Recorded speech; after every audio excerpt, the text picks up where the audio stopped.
How to back up your website in cPanel.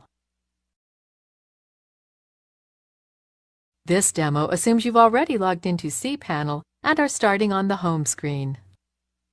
Now let's learn how to back up our website. Click the Backup Wizard icon. This is the main backup screen where you can back up or restore the files in your hosting account. To back up your website, click the Backup button. You have the option of only backing up part of your account or generating a full backup, which we'll do now. Click the Full Backup button.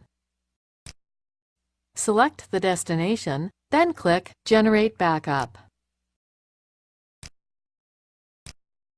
That's it!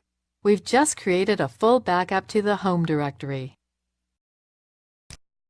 To download a copy of the backup to your computer, simply click its link.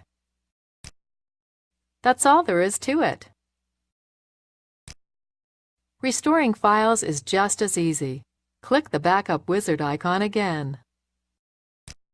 Then click the Restore button. Choose what type of restore you want to do.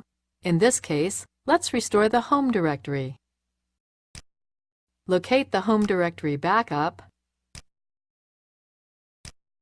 then click Upload. The files have been restored. This is the end of the tutorial. You now know how to create a backup in cPanel and restore files from a backup.